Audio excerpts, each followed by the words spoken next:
you put everything you've got into the land. It's about heritage, hard work, and the promise of a good harvest. We understand that commitment.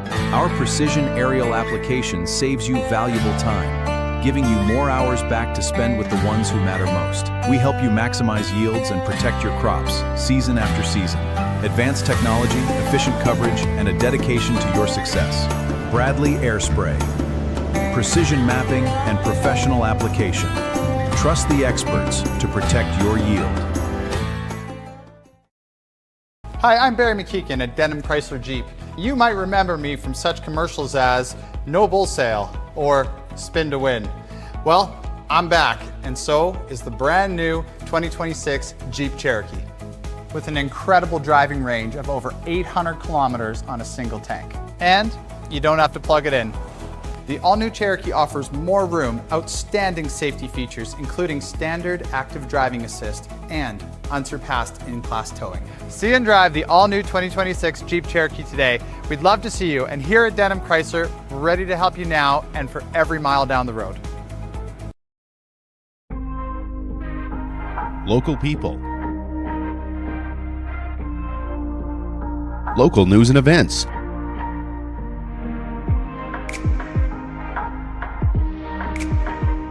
Local sports.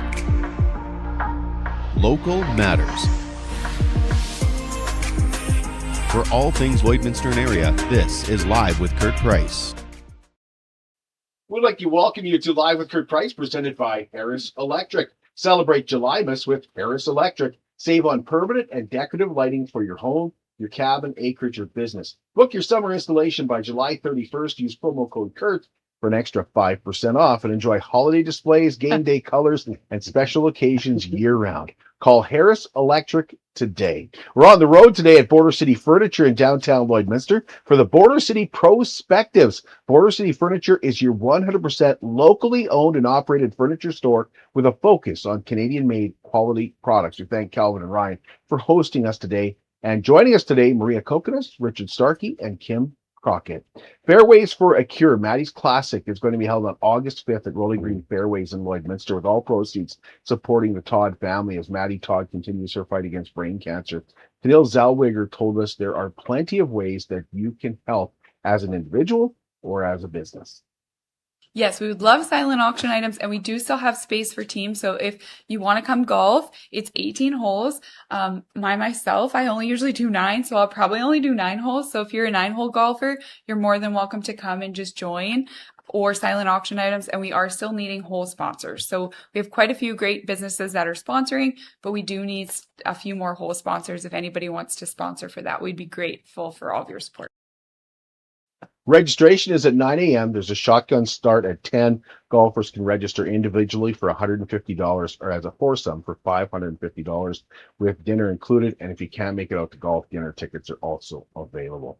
Paradise Hill Summer Bash returns August 8th, and this year features Owen Wriggling and Drew Gregory. There's also supper at the Paradise Hill Community Center from 5 to 7, and Drew Gregory takes the stage at 8:15, followed by Owen Wriggling at 9:10. And don't forget, they also have that famous Paradise Hill auction. Tickets are available on eventbrite.ca. They'll be looking for much better weather than they had for their first summer market.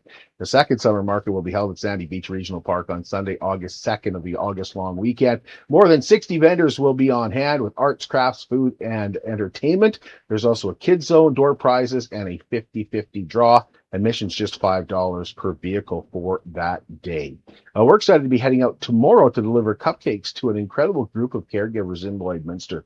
Thank you for your nominations, and we hope you continue to nominate those hardworking, dedicated caregivers from the health industry, or even, of course, family members that take care of each other and anyone that takes care of others. Cupcakes for Caregivers is presented by Sobeys in Lloydminster and Umbrella Marketing and Design, and is meant for a way to just recognize those individuals and groups of people that go above and beyond taking care of others.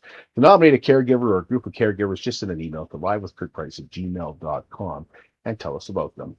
When disaster strikes, restoring your home is only part of the job for BioClean Disaster Services. Restoring your peace of mind matters just as much as your home. At BioClean Disaster Services, they know you're not just dealing with water or wind or fire damage. You're also dealing with one of the most stressful days of your life. That's why the team at BioClean Disaster Services will listen and explain every step and treat your home and your business with respect and help you get your life back. BioClean Disaster Services, Lloydminster's local restoration company, 1-833-246-8326. We'll take our first break here at Border City Furniture in downtown Lloydminster. Border City Furniture, where the sale never ends. And be right back to introduce our Border City PROspectives. Home, it's where people look out for each other. It's where we live, where we work, and it's where we choose to raise our families. For over 75 years, Harris Electric has been more than just a contractor. We've been your neighbors, so when you need us, we look out for you. We show up fast and do the job right. We're in the stands, we're in the schools, we power this community. Because here in Lloydminster, it's our home too. At Jason Arden Associates Cooperators, we're proud to be a top-rated local insurance company that offers flexible solutions and expert advice for all your insurance and investment needs. We'll work with you to tailor your insurance specific to your needs, and we offer investment advice that always puts you first. At Cooperators, one of our core values is to give back to the communities that we live in. Thanks to the support of our clients in Lloydminster and area, in 2023, Jason Arden Associates has donated $40,000 to local nonprofits, charities, students, athletes, and other special events. How does your insurance company support our community? At Lloydminster and District Co-op, membership matters more. Because being part of a co-op means you're connected to something bigger than yourself. From long-held legacy by those who built our communities, to people you call family, friends, and neighbors. When you're a Lloyd Co-op member, you're an owner in a local business that prides itself on purpose alongside profit. You earn cash back. You help support causes that matter most, and you're building a better way of life for the next generation. Membership matters more.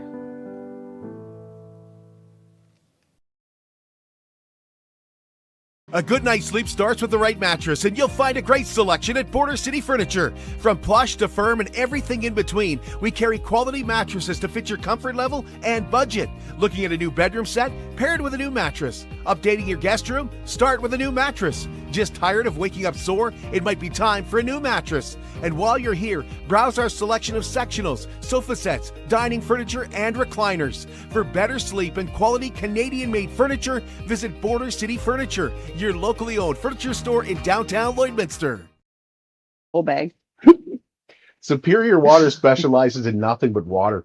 And with over 23 years in the business, they're proud and confident that their water and their service is superior. Iron filters, water softeners, reverse osmosis distillers, chlorine removal, and H2S odor removal. Give Superior Water a call at 780-875-6636, or you can just stop and see them at their 57th Avenue location beside Sheepskin Loft, and stay hydrated with pure, clean water.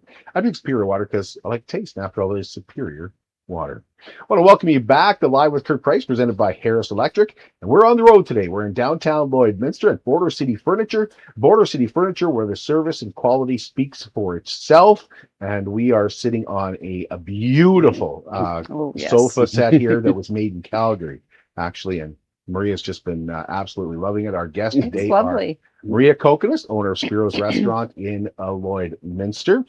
And we'll get into some other things that she's done in the community as well. Richard Starke, businessman, former Alberta MLA, and Lifetime Achievement Award winner from the Lloydminster Chamber of Commerce as well. And Kim Crockett, marketing manager, and he's also in charge of business development for the B. Fisher Foundation. So it's great to have our guest here joining us today on the Border City PROspectives, where we like to take a look at Lloydminster and what brought people to the city and what keeps them here and all the great things about the city, because I think it's a wonderful place to live. I moved here in 1991 and it has been awesome. I love the city. I moved away for a couple of years to go to NAIT, to go to radio school, and then moved back. And it was when I moved back and got into radio that I met all these awesome people, except Maria, because Maria I met when I was grunt hauling groceries around. That's right. And he'd come in and say, "Is it a good time to deliver?" That's exactly it. Yeah, right at noon. Right at 10 noon. to You're 12. not busy now. Yeah. Yeah. Spiro, is it okay? Well, we needed them because we probably needed carrots or celery or something, coleslaw. Or apples to replace Apples. Yeah. Yes, that was when you guys were in your old location. Yes. Yeah, back in the 90s, I worked at Bonanza, and then I also delivered groceries. You're a for Scott Bonanza National guy. when they came Forgotten down. that. Yeah, and it was actually I really liked both of those jobs, and met Maria and her family going in and dropping I off. was telling Kurt was here. Yeah, and then of course I worked for your Uncle Bill too. Yes, you did. Right, worked for Bill. So and Richard, I met Richard through the Health Foundation. I think the first time that I met Richard, he was with the you were the president of the Health Foundation. I was chair of the Health Foundation. Right, for a chair couple there. years. That's right. Yep. And then Kim, I met you through Service Credit Union. Yeah. Many When we were many probably years ago. Border Credit Union. Before was you're, gonna say that's when you were exactly born. right. Yeah, that's Yeah. exactly right. So, Maria, you were born in Lloyd, right? I was born in Lloyd. Right. Richard, you weren't born in No, Lloyd. I was born in Edmonton. Born in Edmonton. Lloyd was always the place you stopped for gas and a pee, back and forth going to Saskatoon when we were going to vet school. Right? Sounds Because very familiar. the highway wasn't twinned all the way, right? You were going through Manville and Innisfree Yeah. and Ranfurly, every single place. And so it used to be a 6-hour drive. I mean, it's not anymore today. No. Right. But and Lloyd was always and the vehicle, my first vehicle was a Volkswagen Rabbit diesel. Well, there weren't very many gas stations where you could buy diesel, but you could buy diesel at the Husky House. Wow. Okay, so Husky House was a stop to gas the Rabbit up with the diesel, and away you went. What brought you to Lloyd? What was it that? How did you get? Oh, How did you move? I'll give you the short version because the long one you've only got an hour. Okay. The short version is I wanted to end up in a mixed practice. I didn't want to exclusively small or large animal practice, and I interviewed in 4 different places, and Lloydminster was the practice that fit what I was looking for the most. And it was also the animal hospital was a very new building then. It was just been built in 1982. I graduated in 1983, and the two principals of the animal hospital at that day, Malcolm Gray and Sue Ashburner, were looking for someone who would be primarily focused on building their small animal practice, because Sue was mostly interested in horses, Malcolm was mostly interested in cattle, and their small animal practice, they saw it as having a lot of potential for growth, but neither of them were really focused on that. So I said, well, no, that would be my focus in a mixed practice, but I still wanted to do work with cattle and horses and sheep and pigs and goats and all that stuff. Right. So that's how I ended up in Lloyd. And then you bought into. That's correct. Yeah. In 1985, I became Well, that was partner. right away. Yeah. Well, they actually offered me a partnership in 1984, but I was getting married that year, and I said, I'm not sure how well the wife will necessarily like it here, so, give me a year. And Alison moved here in 1984, and after a year, she said, yeah, sure, of course, buy into the practice. And that was 85, and then 5 years later, by then, Sue had left to go to teach at the college in Saskatoon, and Malcolm left the practice in 1990 for health reasons, and so by 1990, Alison and I owned the thing outright. Right. So, because she's a veterinarian as well, of course. And, 1990, we own the animal hospital outright. And, we're excited because, of course, the animal hospital is very close to opening its new facility on the west end of town. Are they going to keep this one open too? No, though, that the animal hospital in North End will close. That'll close. It'll close. But the new facility, I've seen the plan for it. And, of course, from the outside of it, it's going to be fabulous. Awesome. Kim, were you born here? I was. Yeah. Look at that. Lifers. Lifers. Yeah. You and I are implants. Yeah, there you Yeah, go. yeah. More like we're still from away. Yeah. Yeah, we're still. I'm the boomerangers. Yeah. So you leave, left come and back. then came back. Yeah, left, came back. Yeah, and it's kind of funny. My path actually mirrors a little bit my parents. My parents came here in 1959, thinking they'd stay here for a couple of years. Oh, wow. Mom had just finished her nurses training at St. Paul's, which they don't even do nurses training there anymore. Yeah. Dad had just finished teachers college at U of S. And they came here thinking they'd be here for a couple of years and then figure out what's next. And like I say, that was 59, and they just celebrated their 67th anniversary last month. And they're still hanging out here. And the similarity for myself is I'd gone to school out at Trinity Western out in the coast and had been working out in that area and had got a phone call from Greg Natick asking if I'd be interested in managing the credit union branch out in Dewberry. And I thought, oh, hadn't been married very long and thought, oh, let's go check it out, see what's happening. We come out here, took the job, thinking, yeah, we might just be out here for a few years, a little bit of a stepping stone. Well, that was 1998. Oh, wow. Right. Or sorry, 94. And 1998 moved into Lloyd, and that's it. I want to correct one thing you said with your dad. Yeah. He's still going hard. Like if you go to First He is, Baptist actually. Church, Yeah. and you see how well the property is kept. I mean, I know they bring in the landscape company and everything to pick up and cut some trees down and everything. Yeah. But everything is trimmed just so perfect. That's your dad. Yeah. Oh, I see him out there all the time. Really? Yeah, they went with a youth movement. Dad was probably in his early 80s, and I think he figured it was probably time to get off the lawnmower. So they. All right, I'll give this thing up. He'll give this part it. up. No That's longer it. does he have to drive the Holy Kubota? Exactly. But he's on the holy shears on the shrubs and Oh, good everything for else him. around there. Yeah. Oh yeah. Oh yeah. And he like honestly beautiful. to watch him do it is Yeah. awesome. He's like the Mr. Miyagi. Oh, well, he does he's- not look like I don't know how old your dad is, but he does not look like a senior out there. Well, Dad had Like, one of he's those bending over milestone for stuff. birthdays earlier this year. So yeah, he's 90 now. Wow. Yeah. Yeah. And he's got his Fantastic. overalls on and he's out there. He's going hard. Yeah. I always admire that. Yeah. There's the building project going on out there right Yeah. now, so it kind of changes the look of it a little bit. But Wendy Wickham was fantastic about, Dad would go, hey, can we get a couple flowers here? Have some for the church. Right. And just because I think she was just really happy to see somebody like Dad at his age, just so engaged in working out of that. And he does the same thing at the Hearthstone as well. Nice. Yeah. He does, eh? Yeah. Oh, I didn't know that. Yeah, I had, it was a couple of years ago, the fella, Jason Brittner, he takes care of some of the grounds and the snow removal at the Hearthstone and Hempstock.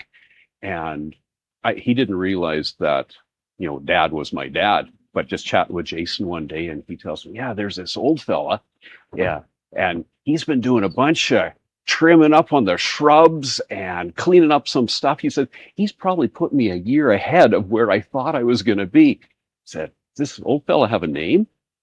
Well, if you said it, I might know. Is his name Lou? Yeah, that's it. That's my dad. He is amazing. Oh, that's so great. That is awesome. Now, Yeah. speaking of awesome dads, Yeah, no kidding. yeah, following the footsteps The legend. of the legend. Yes. Yes. Exactly. And your uncle, too. Oh my Like, goodness. Yeah, Two legends. two absolute legends. Yes. Did you ever consider leaving Lloyd, or were you always going to stay and take over the Nope. I wanted to be a teacher and I was not going to be in the restaurant business. I was out of here. How'd that work for you? Well, if you've ever seen My Big Fat Greek Wedding, I'm Tula. And I actually think my dad at one point said, Tula will never leave me. I was like, so many parallels. But I can't imagine you doing anything else. And you, like, actually, I could say this about all three of you right now. Like, I could never imagine Richard doing anything else but being a vet. Of course, he was an MLA too, and a darn good one. And then Kim, like, I can't imagine you doing anything but what you're doing right now. Even Yes. knowing you Yeah. as when you were working at Border Credit Union Yeah. and now Service Credit Union, I can't imagine you not doing what you're doing now with the B. Fisher Foundation. And Maria, I just can't imagine you not being at Spiro's. Now, I know the day is coming, and not soon enough for Eleni and Jeremiah, but Said stuff. Those kids. but I can't imagine you doing anything else. Nor What can I, changed? actually. What changed? When did it go? When did you go? You know What changed? I think it was one day. I've told you this story before. I was sort of on this path of working in the school system here in Lloyd. I had just had my second little one, and I was at the restaurant one night, and Dad was cutting dough, and we were talking about him turning 60. And I said, I remember it like it was yesterday, leaning against the post while Dad was, fixing the pizza dough. And I, what are you going to do, Dad? Like, what, you're going to be 65 and what are you going to do? And he says, I don't know. I mean, nobody wants it. So I'll probably just shut it down when I turn 65. And I don't even know where this thing came from. I'm still looking for that puppet that said, I'll take it. And it was like, just the way I said it to, I'll take it. He looked at me and he will take what? I said, I'll take the restaurant. I'll do it. I can do it. You can groom me. I'll do it. And now I'm begging, and that's just pathetic. He worked you. He worked me. Nobody wants me. Yeah, it's okay. Nobody loves me anymore. I know. Brilliant. No problem. Brilliant man. I'll do it. Oh my God, the Greek guild.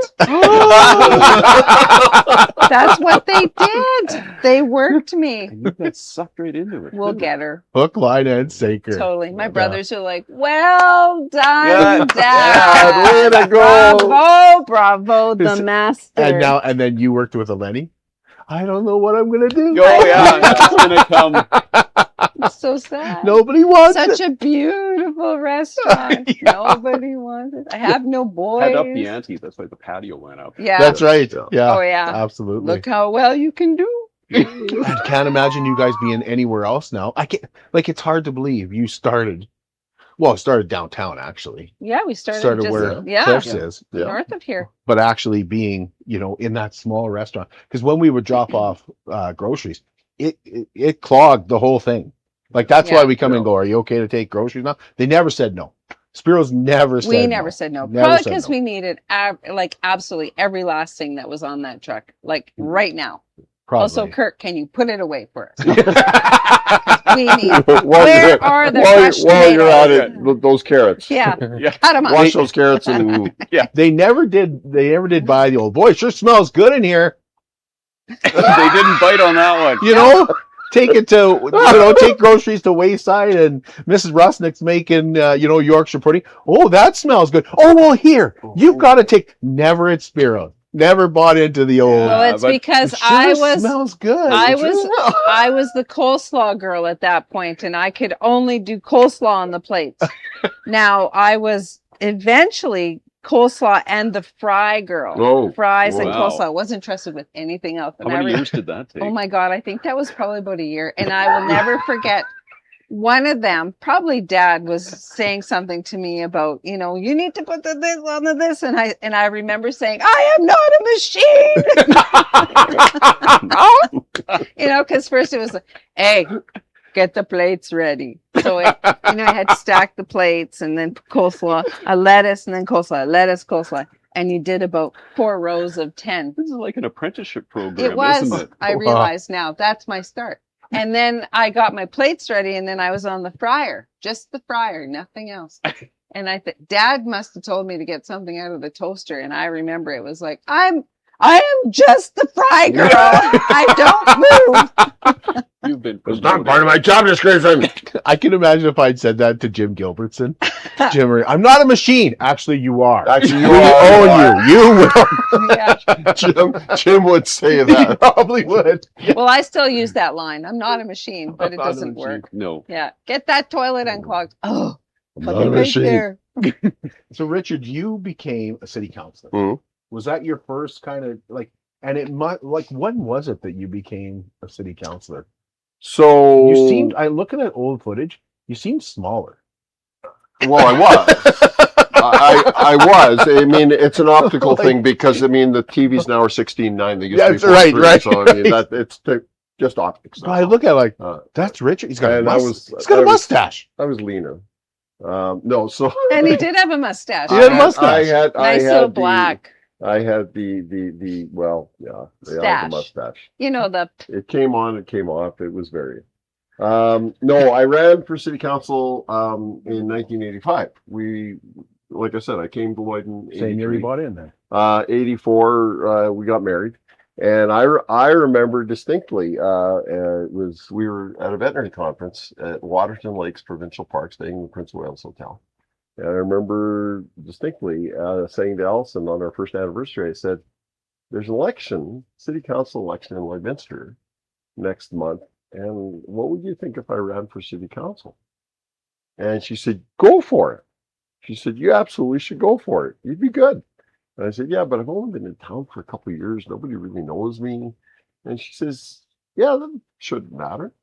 And yeah, I ran for city council in '85. I remember it quite well because there were 4 incumbents that were running for the 6 seats. So, and then there were 5 additional people that were running for, incumbents had such an advantage. Yeah. And they, the name recognition. All Still this. do. And we had people like Pat Gulak and Herb Flieger and Reg Summersgill and, Cease McKay. I mean, they were going to get reelected. Yeah. Right. I mean, it was basically a race for the other 2 seats amongst the 5 of us. And I remember we printed brochures at the church on the church photocopier with a picture of me and, my relatively short list of achievements. And then Alison and I door knocked the entire city. Wow. And that had never been done before. No. And if I recall, Cease McKay's response to that was, well, if he wants the job so damn bad, he can have it. Oh, really? That's what he said. That's what Tiger's response was to that. But no, I ran, and I think I finished 4th, if I'm not mistaken. And somewhat surprising, Pat Gulak had the most votes, so that was not a surprise to anyone. John Vinnick was elected. Oh yeah. John just passed away here last year. John, and the other thing I remember about John that was kind of funny is the very last house I door knocked, right across the alley from the United Church. Knock on the door, very well-dressed gentleman comes to the door, and he kind of says, hi, I'm Richard Starke, I'm running for city council. And he smiles, he says, and I'm actually running against you. I'm John Vinnick. And actually, John and I, we actually really enjoyed the time together. Like, John just served 1 term, but he was marvelous to work with. He was a real nice guy. And ran into John a few times after our time on council together. But it was a really interesting learning experience because you found out very quickly how the city worked. Mm-hmm. And, you talk about, what makes Lloydminster work and what makes Lloydminster tick. And at least part of it is that we've learned to become, I think, more self-sufficient than a lot of other communities because we've determined, and anybody, especially who works in any kind of a social service or the health foundation or whatever, if you wait for the provinces to come together and decide on doing something, it ain't going to happen. A long wait. And a lot of times, and we ran into this with the Health Foundation quite often, Saskatchewan would say, well, we will fund a 8-slice CT machine for the hospital. And Alberta said, well, we'll fund a 16-slice CT machine, but the hospital's in Saskatchewan, so we can't. Right? And so then the Health Foundation would come swooping in and say, fine, we're going to have a gala, we're going to raise a bunch of money, and we're going to buy a 32-slice CT machine because it's that much more accurate and it's that much better piece of equipment. And we've talked to the people, and we'll take the funding for the 8, we'll top it up and get a better machine. Right. Now, today we have MRI and we have, I don't know what they're up to slices now for CT machines. And I mean, a lot of veterinary clinics have CT machines now. And it's a different world. But that fundamental thing of if you wait for the provinces to deliver, you're going to wait a long time. Mm-hmm. And that's even saying that, for the most part, the provincial governments have been reasonably supportive of Lloydminster. To a point. And there's a point where that cooperation can sometimes waver a little bit. And then you run into some of the challenges we've had. And for the most part, Lloydminster said, you know what, fine, we'll just fix it ourselves. Right. And how many examples have we seen of that over the years? We'll just figure this out for ourselves. There's so many. Beef Fisher's one of them, Kim. Yeah, sure. It's a made in Lloydminster solution. Yeah. Right. We deal with funding from both provinces. Yeah, exactly. But there's not a Beef Fisher center or foundation in any other community but Lloyd. Like it's strict. What got you involved?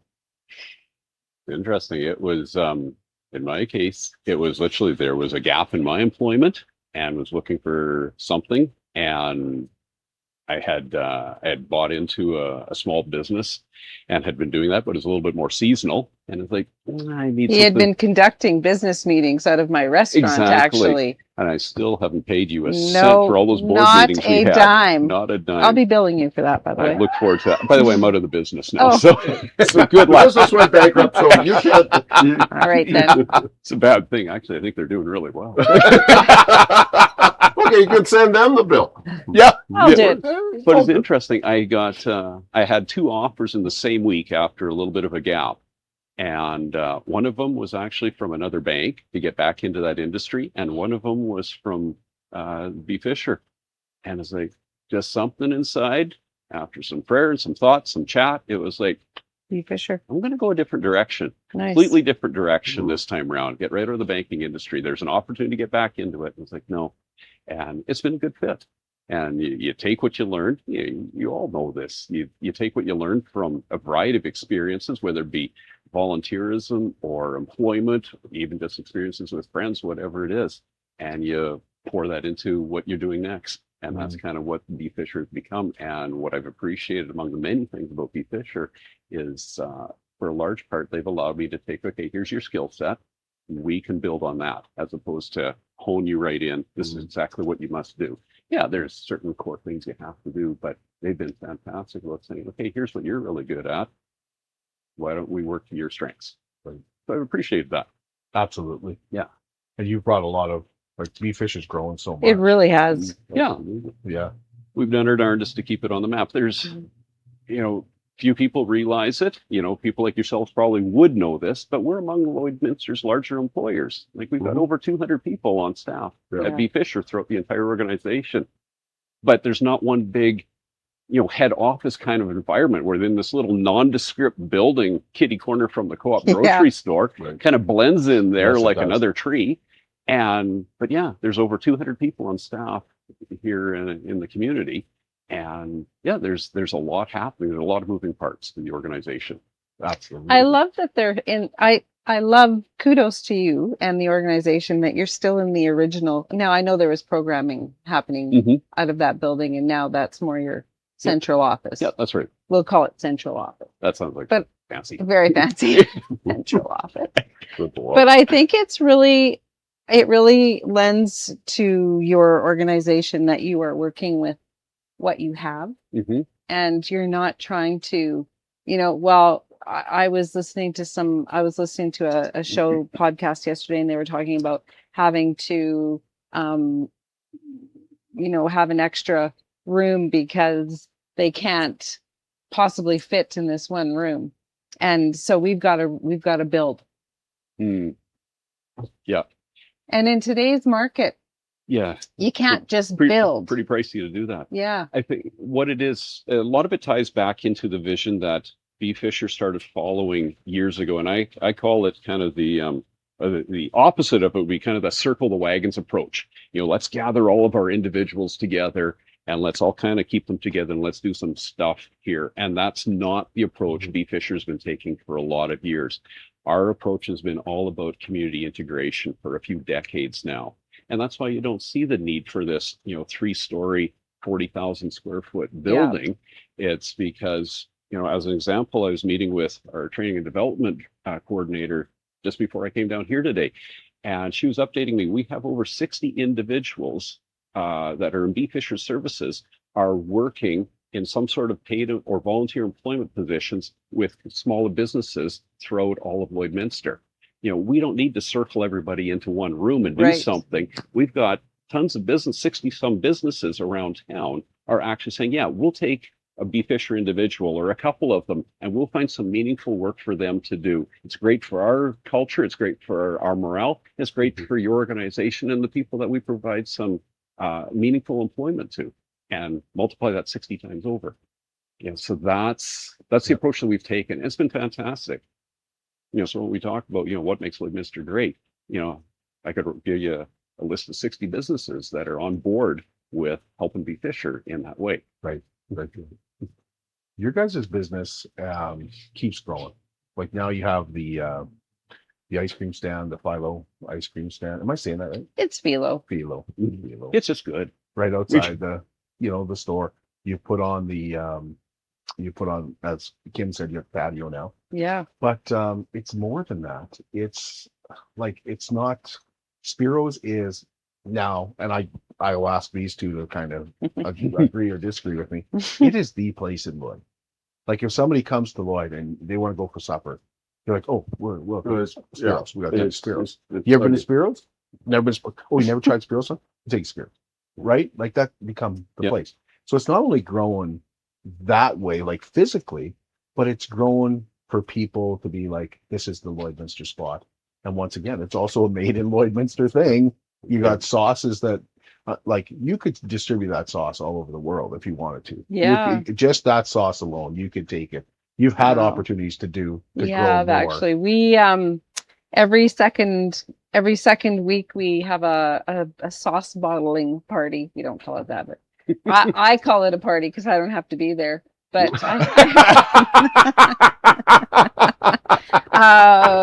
so I have a sauce maker. It does, right. You call it a party. Yeah, it's a party. You host it whenever you want, as long as we get this done. It's a party. No, I have somebody that makes the sauce for me. It's actually my daughter, Zoe. So shout out to Zoe. So Zoe comes in every second Friday night and she works for hours making the sauce Fridays and Saturdays. And then it's ready for the Sunday night or Monday morning, the bottling party. And I mean, they're making 30 cases of sauce that will be gone. 30 cases. Yeah. 30 cases. There's 25 in a case. Wow. Now that's not the sauce that we have in the restaurant to use on our ribs and on our stuff. I knew it was different.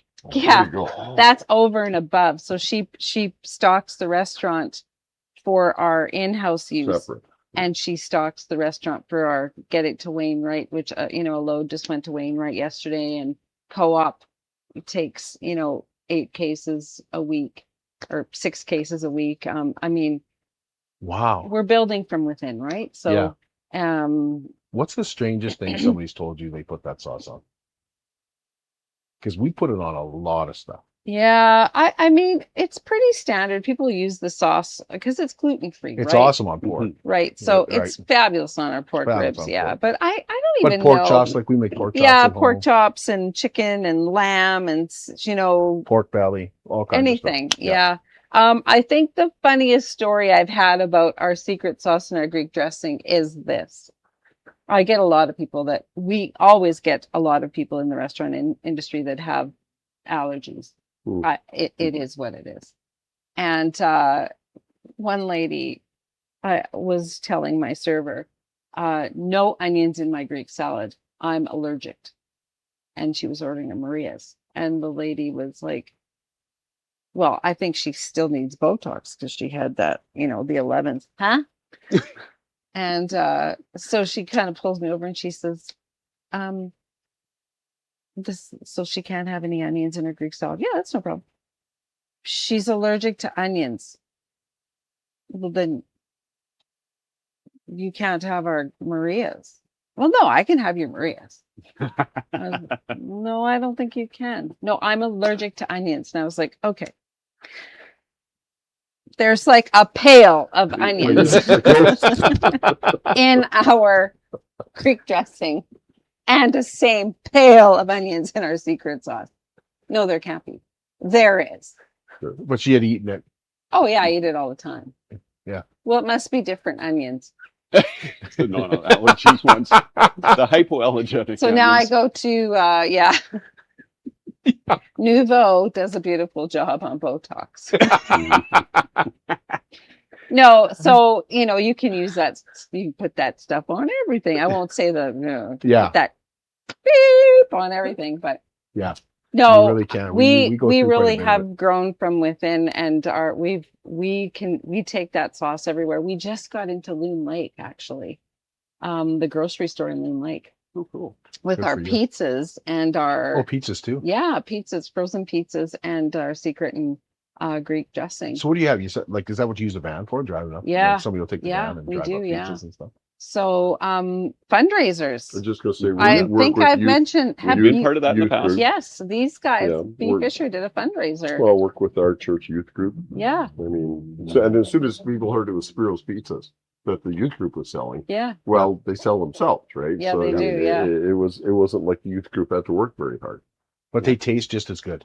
They do actually. You can take yes. it like it's not like a Yes. frozen pizza you No. buy in a No. box and take home. No. Like, and I have to be honest, the first time I had it, I was like, well, I'm a little skeptical if I can, Yeah, but it's exact same. yeah. They cook Tastes up exactly well. the Yeah. same. Yeah. That's 17. Tastes Yeah. exactly the But same. you know, I have to say that I cannot take the credit, and I won't sit here and take the credit for it. The only thing that I can take the credit for is my name on the Maria's favorite. Right. And I will say that I have to lend the kudos to my entire team because Eleni, she does all of our marketing and she is fantastic. Zoe makes our secret sauce.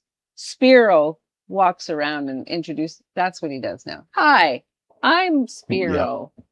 That's where he's at right now. And we're disappointed if he doesn't come by our Yeah, table. I mean, he may introduce himself to you because that's kind of where he's at, and that's great. You know, I will never take that away from Dad. You know, it doesn't matter how old or how forgetful he gets. He is welcome to introduce himself, make you a paper airplane, sit on the floor and play with your toddler. He can do that forever. He's not driving anymore, just so everybody knows. And I am driving his truck. I'm trying to redeem in Lloydminster the years of poor driving with that truck. people taking a parallel route as soon as they saw the Spiro's truck. A funny story is a friend of mine asked to borrow the truck. She said, "Can I borrow the truck?" I said, "Kim, this one. so you not know. this one." But I said, "I will happily lend you this truck, but just so you know, I have spent the last 3 weeks redeeming the qualities of this truck." And that means stopping for at least 3 seconds at every stop sign. That means parking properly so as not to get on the shit parkers of Lloydminster. But what happened when he was on Shit Parkers Oh was my awesome. God, that was hilarious. Like that was people, you tell. Well, so, you know, he gets his picture parked, you know, on Ship Parkers of Lloydminster, which I have to say wasn't even that bad of a park job. His two wheels were outside of the lines. Not so bad. But anyway, somebody posted on there, not so great at parking, but really great at making prime rib. And great in the community. And then, sorry? Didn't they say something about great in the community too? Well, no, because then it was the rebuttal that came after that. And then right after that, some, you know, for a small donation to some business in Lloydminster, some foundation in Lloydminster will take you off of this page. And I'm thinking, oh my God. It's a disaster. And also, really, Dad? Really? What? There's nothing wrong with that. I don't see anything wrong with that. And my mom's like, Spiro, if you're going to drive the truck, you have to drive it properly. You know, and that whole thing is happening at Spiro's. Anyway, while this is all going down and my family's falling apart and eyes are rolling, somebody writes on there, I think this man has done enough in this community, you know, to not have to be bullied into, you know, donating. And the post was gone. And people followed. Yeah. It wasn't just that one. You It don't was like, mess with Spiro. if somebody posts He's if he a wants legend. To, somebody posts if he wants to park on the sidewalk, he can. He's done enough in this community. Yeah. The man Perfect. should have a parking stall everywhere he goes. Yes, He was one of them I was like, too. it's all right, Reserved Dad. for Spiro. Yeah. exactly. You don't know Set who it he up. is. You haven't been here long enough. Yeah, exactly. But it's fine now because he's not driving. So he No. handed me the keys to his truck in January when he fell and broke his pivot phone. He's like, I guess I'm done. Yeah. We're going to take a short break and be right back with our Border City PROspectives. Border City Furniture, winners of multiple Downtown Business of the Year awards. Still plenty more to come here on Live with Kurt Price, presented by Harris Electric. Summer is here, and that means campouts, cookouts, backyard barbecues, and bacon breakfast. And when it comes to feeding your family, Diamond 7 Meats is right there with you. Diamond 7 Meats proudly provides locally sourced meats with no additives or fillers, just great tasting steaks, juicy burgers, tender pork chops, and some of the best smokies you'll ever roast over the fire. Plus, delicious beef jerky for those summer road trips. We're family owned and operated. Diamond 7 Meats, serving local families with quality products and the protein you need to fuel those busy summer days. I'm Brian Zinchuk of PipelineOnline.ca. I used to be a pipeliner and I've spent the last 15 years reporting on energy in Saskatchewan. PipelineOnline.ca provides comprehensive coverage of light oil, heavy oil, lithium, helium, power production including coal, wind, solar, geothermal, natural gas, and nuclear. There's a lot happening in Saskatchewan's energy sector, and Pipeline Online is there for all of it. No one else comes even close. How can you help support the oil and gas industry and jobs in Western Canada? The answer is closer than you think. Sell your scrap metals to PWM Steel. PWM sells scrap iron to Evraz, located in Regina. Evraz's #1 customer is the energy sector, building pipes and plates for the oil and gas industry. PWM Steel is your locally owned metal recycler and steel service center in the area. Plus, they're a strong supporter of the community. PWM Steel, your top steel supplier for Alberta and Saskatchewan for 40 years. It's more than just taxes at L&A CPA. Assurance, accounting, retirement planning, estate planning, business consulting, financial consulting, farm program support, and bookkeeping. But yes, there is always taxes. The team at L&A CPA is committed to helping you achieve your best results and will be there to assist you every step of the way. L&A CPA, with offices in Provost, Vermilion, and Lloydminster. Thinking about moving but waiting for your home to sell? You may not have to. At Wellings, your next chapter doesn't need to wait for a sold sign. Move into Wellings of Lloydminster this summer and save up to $6,000 while your home sale is underway. You'll have the comfort of knowing your new home is ready when you are. Why put life on hold? Wellings, the right move right now. Visit wellingsoflloydminster.com for the details. I want to welcome you back to Live with Kurt Price, presented by Harris Electric. We're in downtown Lloydminster today at Border City Furniture. Border City Furniture is your 100% locally owned and operated furniture store. And we've been just loving this couch. Maria just loves. I love it. This I actually sofa, loves the color. think I love everything about pull in it. the Spiro's truck and load it up. Yeah, I have it up front. Yeah, that's why we're Properly here. parked. We're here to have the couch. Yeah, in the this back will of the fit Spiro perfect. truck. I should have maybe parked a little different than she would have had to park. There you go. I Because can that's the thing. parallel park that truck, just so you know. But that's the thing with shit parkers is you might end up on shit parkers because the vehicle next to you that parked like an idiot moves. Yeah. And then all of a sudden you're over the line. But And I it looks only look for spots that are perfectly, like I can fit perfectly in. And I always open my door. We're good. Okay, You're very careful. Sounds Eh? a lot more German than Greek. I'm just going to say. Yeah. Just going to I say. mean, That's how a German would park. A German, you put it between the lines. That's what the lines are there for. trying to be careful. Once I got my logos on my car, I was like, now I can get on shit parkers because it's good advertising. Oh, yeah. There's no such thing as bad publicity. There's no such thing. Well, you George know, will and appreciate that. if you see me, I wave at everybody. Hello, hello, hello, hello. I have a motto in my family when my children were younger and they were not the best that they are today. I've given them accolades. They're amazing girls. But when they were younger, I used to drop them off at school and go, kids, remember, you represent Spiros and Jesus. Yeah, Mom, whatever. Whatever. Slam the door. So now with my Bill, who's at home doing my deck. Thank you so much, Bill. You're amazing working on the deck. He told me I'd give him a shout out. Everywhere we go, I always have, and he always says, that's right, Spiros and Jesus, Spiros and Jesus, Spiros and Jesus.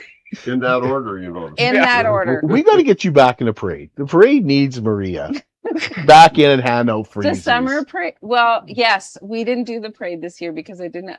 I had kids wanting to run in the parade. Now, when they look at me, they turn the other way. Yeah. They're like, hey, what are you doing? I don't want to work in the parade with me.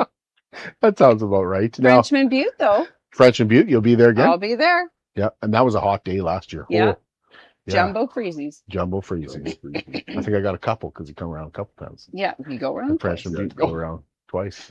I think, Richard, you running for city council in 1985 and winning here in Lloydminster, that really must speak to how hard you work. Because let's face it, if you grew up here and you're Easy. running, everybody's going to know your name. 1 year in Lloyd. But and you 1 year, got in, yeah, and then you decide to run for MLA.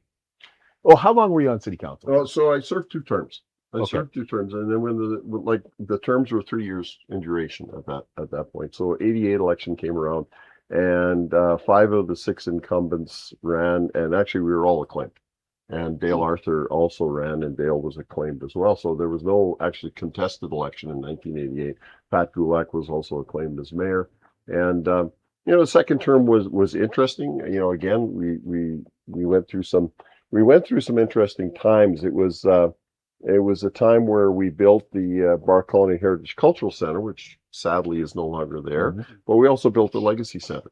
And the Legacy Center was an interesting thing because I was on the building committee for it and involved in the selection of the architect. And we selected an Edmonton architect by the name of Paul Couillard to design a Legacy Center. And it's such a unique building, and I'm really pleased to see that it's still serving the community really, really well. And we got to know Paul, and actually, I said we were in the process of moving from being in the city to an acreage that we bought north of town. And so I remember asking Paul, I said, Paul, you're from Edmonton, you must know some architects who are, home designers. And he said, yeah, he says, I know a few. And I said, well, we're looking actually for someone to design a home for us. And he said, well, that's pretty much what I do. And he said, well, no, you design commercial and he said, actually, this is the first one that I've done. Oh, funny. This is the first one that I've done. Oh, really? Lovely. Well, it was interesting that got through the interview process. But anyway, so Paul ended up designing our home that we live in now. And I mean, it is for sure not a home that you'll find. It is very, very unique in its design. And I remember we also did the general contracting on it ourselves. And I remember when we hired the various sub trades, they would look at the plans, the turns. Is there a 90-degree corner in this house anywhere? No, actually, that's the way it's designed. And we had more than one contractor just sort of throw their arms up in the air and say, "Forget it, I can't build this." Yeah. Oh wow! We had some challenges there, but we did get the house built, and still standing. And so that's all good. But it was an interesting perspective because, of course, we had these four very experienced, well-known, respected councillors in 1985. And then you had, myself and a couple of other. I love how he says the well-respected ones. And then I was there too. There was me, there's this young guy. But I actually think my youth actually kind of helped. I think people were saying, well, we need some youth on council. And I'm glad to see that there's still an appetite for that in our city council elections today. I mean, Justin Vance is young. When Tracy Douglas was elected, Tracy was quite young. And, we've seen that even, with Jonathan Morrison and Torson rather, and, others that have run for city council. It is the level of government that is the closest to the people. And it is a great place to learn about how government works and that sort of thing. Municipal government is really, really challenging. And I think one of the dangers I saw when I was in government was that there tends to be there's a tendency for people at senior levels of government to look down their nose at the next level down. Like I ran into all kinds of federal elected officials that said, "Oh, you're an MLA." It's nice you're doing things at the grassroots level. I'm glad you're doing that, but I'm an MP. Right. And you saw that and you got that distinct feeling, even from some of the federal politicians that had served federally and then gone into the provincial level. And they said, well, this is easy compared to what I used to have to do. Sort of, get over it. And I think there's a real danger to, like I have tremendous respect for people who serve, whether it's, in the city or in the county or the RM, who serve at the municipal level, because there's nowhere for them to hide, right?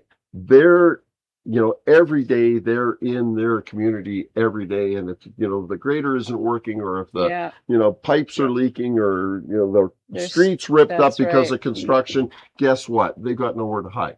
Our MPs hardly see them, right? When they're not, they're in Ottawa a good chunk of the time. And then when they're not in Ottawa, they have such a huge geographical area to cover. I mean, you just don't see them very often.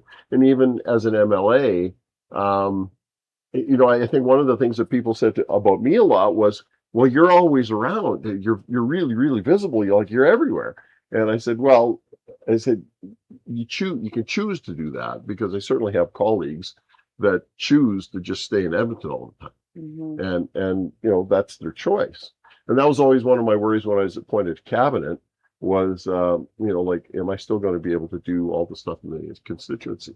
And for the most part, you can. It's harder because your responsibilities are certainly ramped up. But your first job is serving the community, right? And so, by the time, like I said, there was quite a gap from 1991 when I left city council to 2012. What is that? 20 years. Yeah. That I wasn't in elected office, but always was interested. But well, I remember, like you mentioned, like, oh, everybody thinks your job is easy. Your job is easy. Nobody gave you more grief when you were the tourism minister than I did. I used that. No, you're wrong. You're wrong. There were people. There were a couple of bus tour operators. I won't say who they were. Hopefully they're broke. But I used to love, like, I would talk about Richard Starke on here. It was teasing. It was teasing, but it would be stuff like, oh, to be the tourism minister. Like, oh, but can you imagine how hard this guy's job is? Oh, I have to go to the mountains again. Oh, I have to show some people around. Oh, no. But the truth of the matter is, I got all of that from my cabinet colleagues as well. I mean, the health minister, he's saying, when we screw up, people die. Yeah. When you screw up, people miss their flight. Well, nowadays that much is worse. Well, yeah, absolutely. But I freely admit it.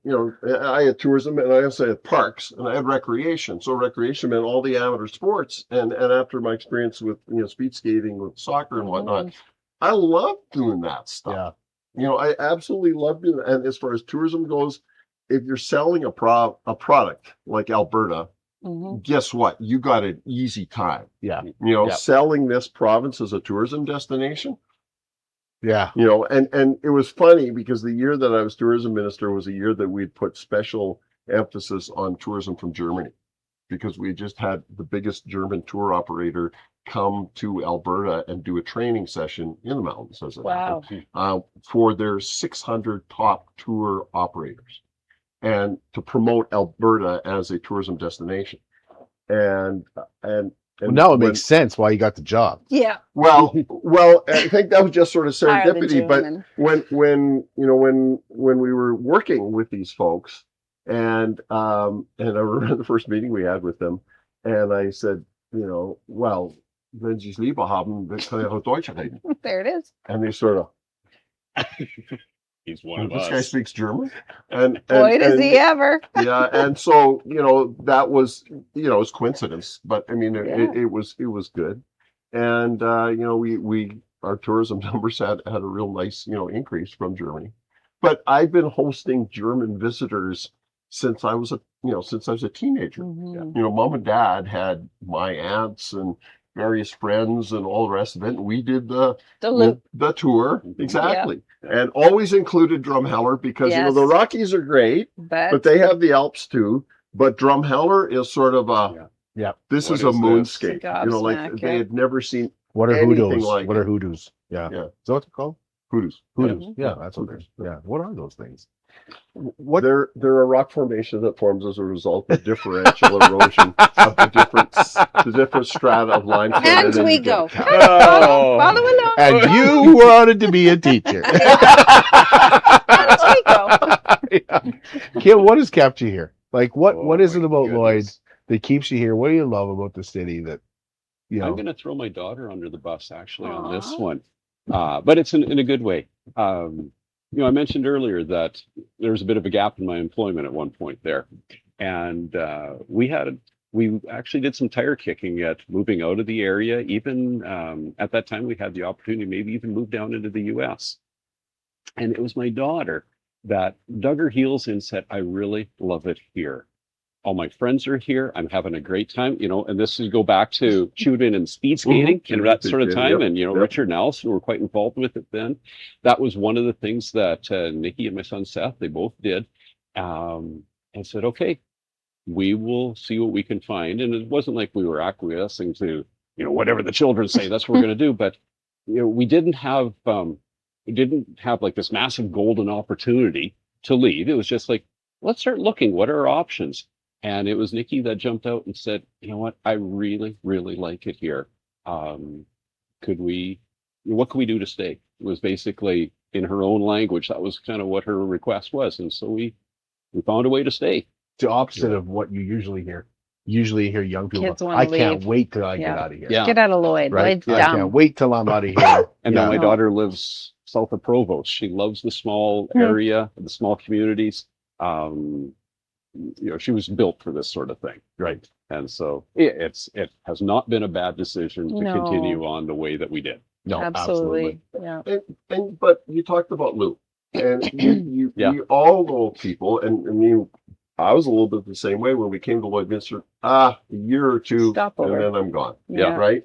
I can remember distinctly having a conversation with my sister sitting on my balcony at Village Green, now Cedar Manor.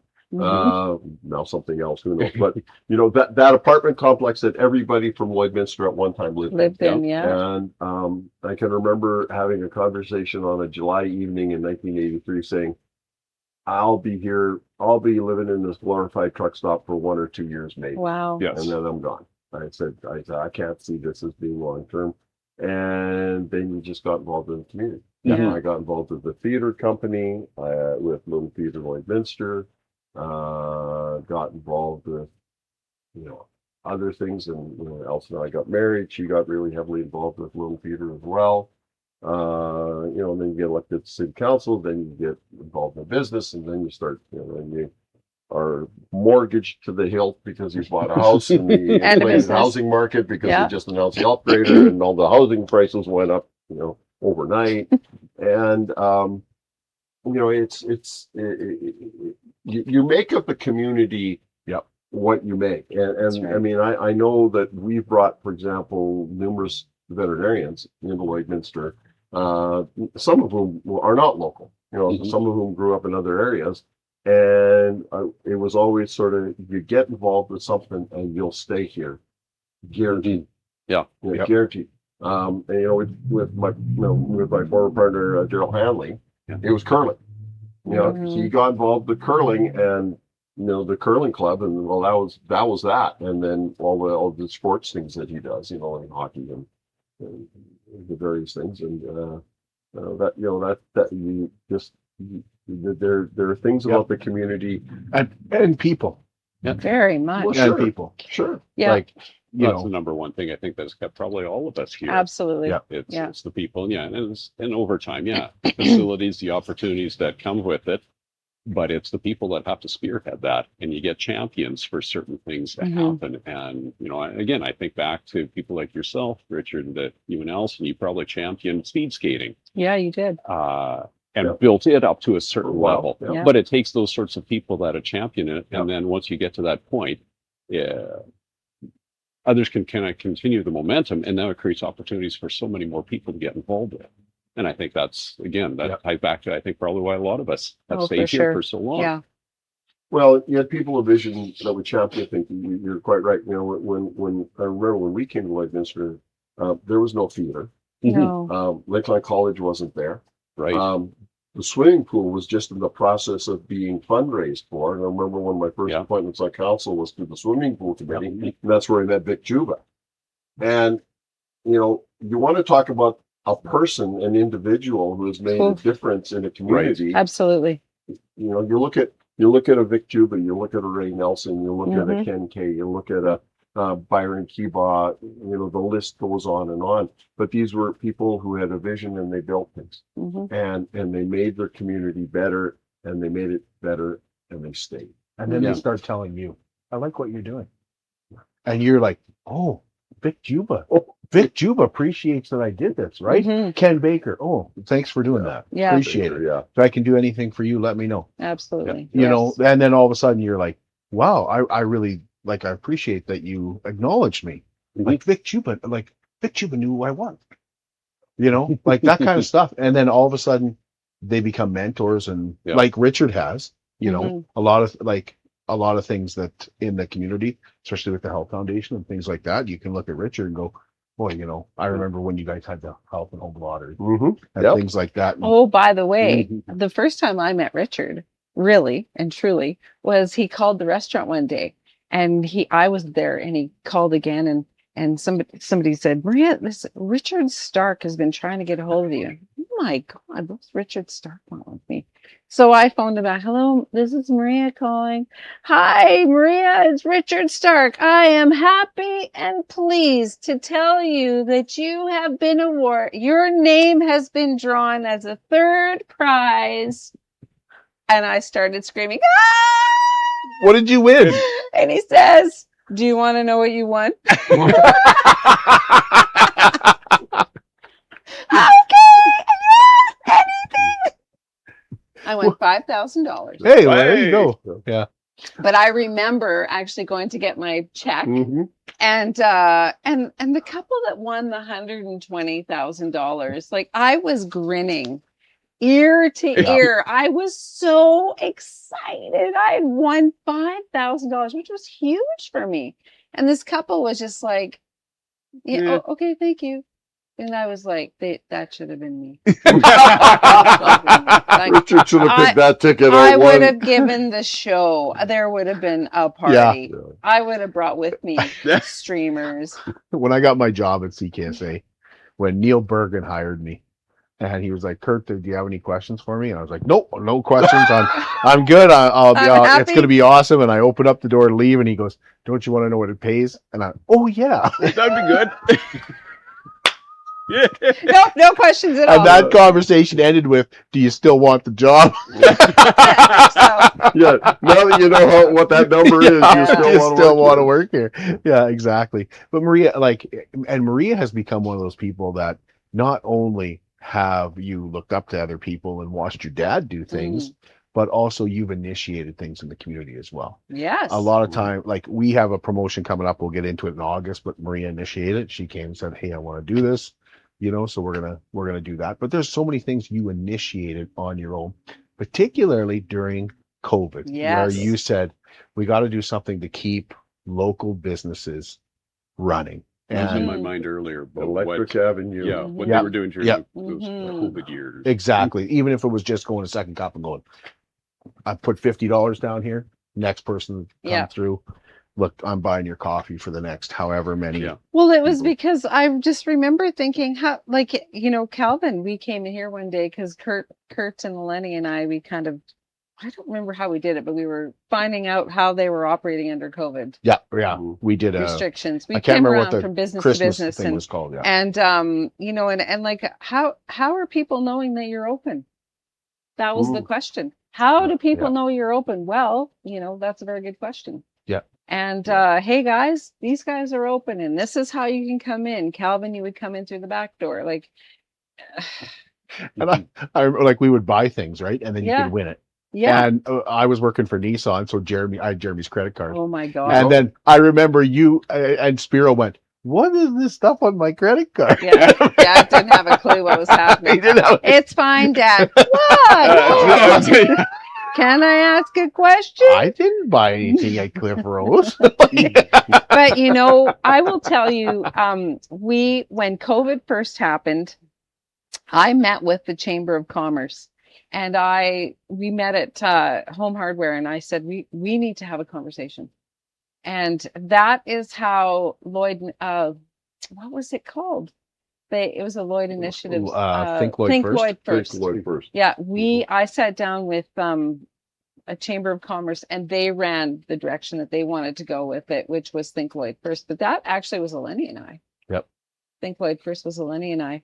And just because we need to figure something out here for COVID. Now, I get it. They had to do a lot of jumping through hoops with the, you know, Alberta, Saskatchewan, what province are we? But, you know, they realized in that very short time frame, but they had 2 provinces to deal with, and the health. Remember?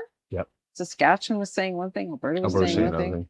Yep. And so what they spearheaded was, let us tell you what you need to know with both Saskatchewan and Alberta. So, you know, the chamber became a place of trust and have any questions, call the chamber. So that's what I took out of meeting with them, because we were looking to them to say, what are we supposed to do here? Yeah. We don't know, but we'll find out.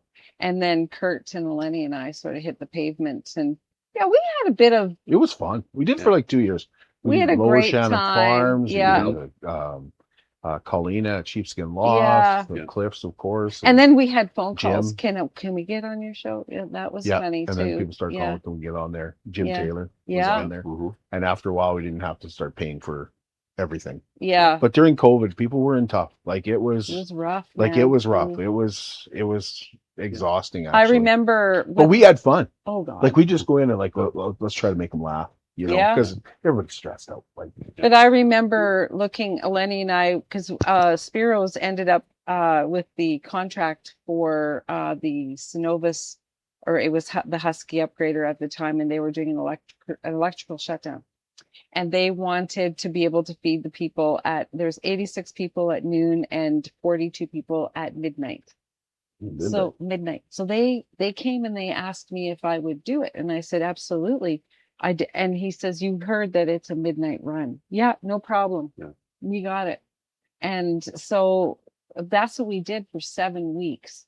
So Eleni and I would be there some Sunday mornings at 5 a.m, putting a turkey in that does not take 7 hours to cook. Maybe 4, 4 tops. Anyway, so we would watch Second Cup out the window, and I said to Eleni, I don't think people know that they're open.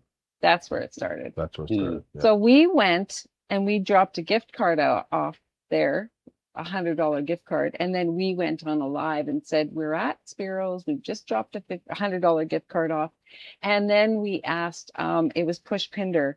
We went through the drive-through and we asked Push Pinder, can we get you on a live with us tomorrow? And I remember she was like, well, I don't know. I'm not sure. Like, what do I? No, we're going to come through tomorrow.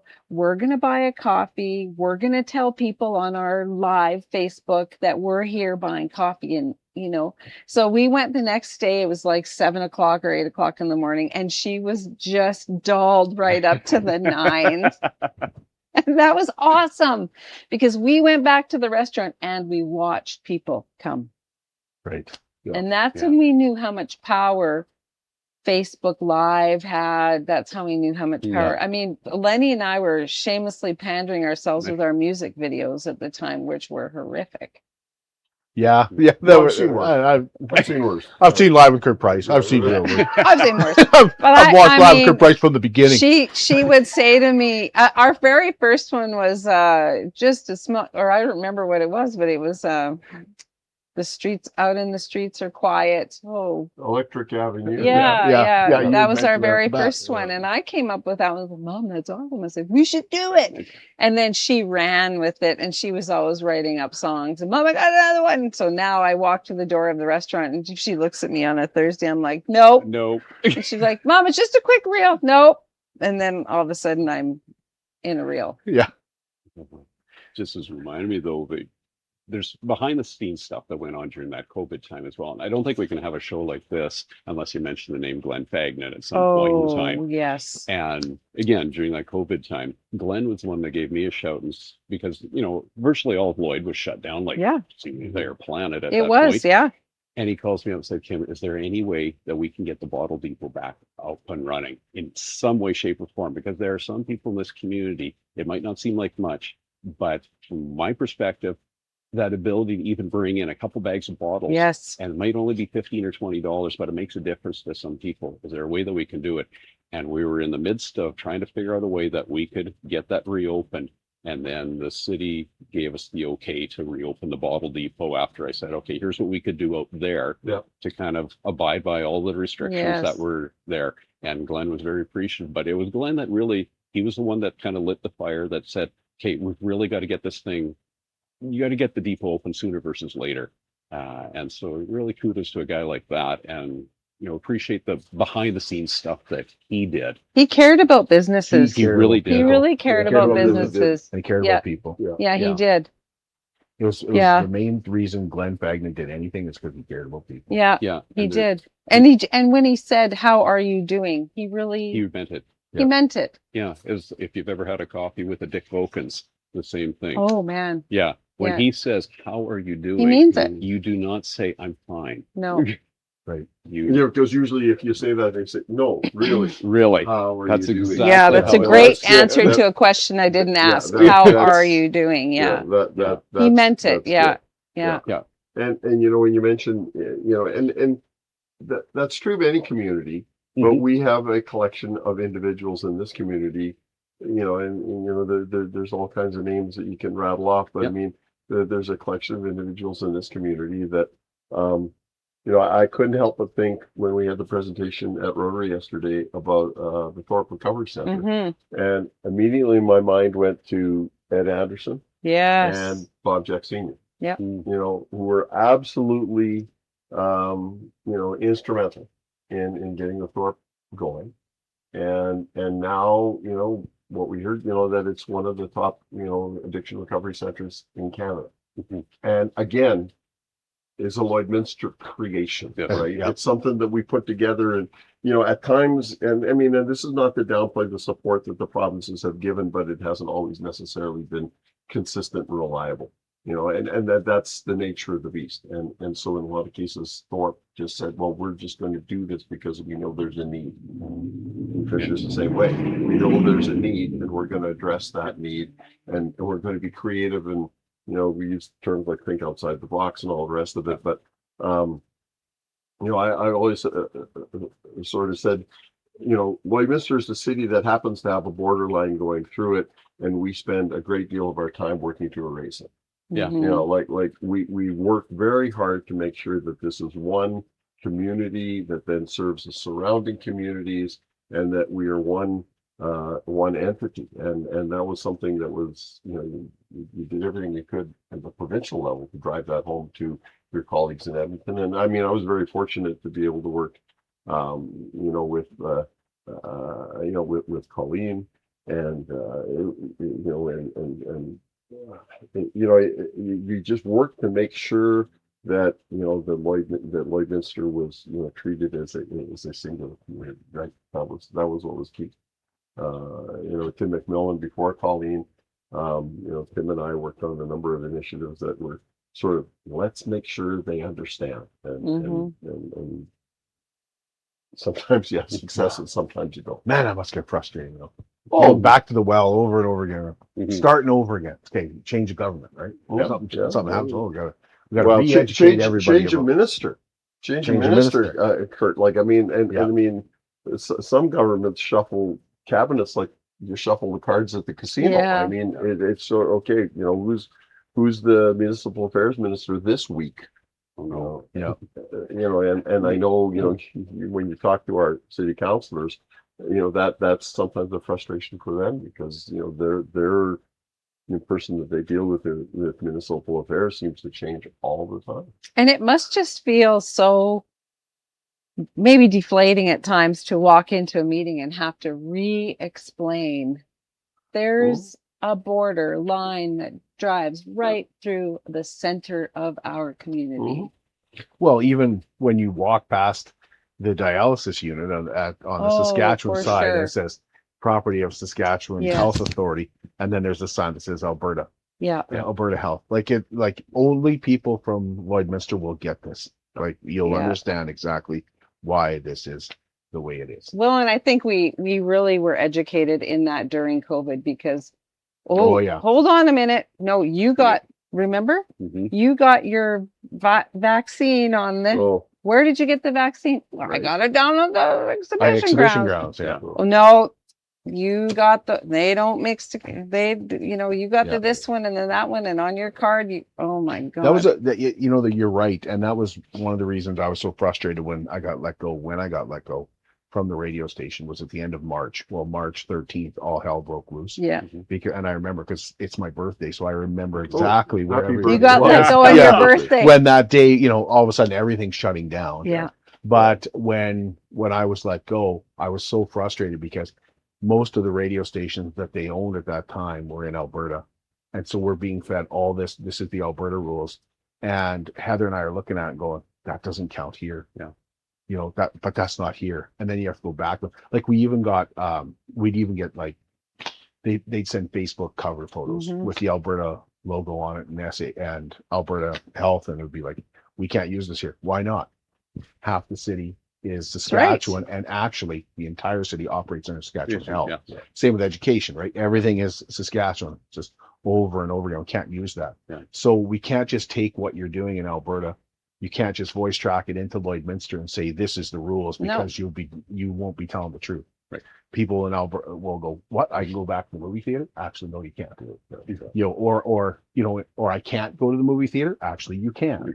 It might be the opposite way around, right? Because their rules were so separate. So that's one of the reasons that I was so frustrated at that time, is because I felt like the community needs something more now, local, more than ever before. And which is why the chamber stepped up and said, why you guys stepped up and said, think like person. Listen, we could talk for hours. Like, what are you doing next month? I could be here. Like, we'll switch furniture. We'll just go to a different couch. I'm looking at that blue one there. That exactly. Just turn the cameras around. Yeah, and don't wear denim that day. Yeah. But thank you for being here. Really appreciate you guys doing this. I appreciate what you guys have done in the community and continue to do in the community. Thank you. And thank you for what you're doing. Yes. Exactly. Appreciate that. We'll be back with you tomorrow, and we're going to be talking about running for shelter. And Toby Cullum is going to join us too, and he's going to talk about those medieval games they do where they throw the big lumber, the whole tree and stuff like that. So that's tomorrow, 10 a.m. on Live with Price, presented by Harris Electric. And once again, I'd like to thank Calvin Ryan of Border City Furniture for hosting our Border City PROspectives today.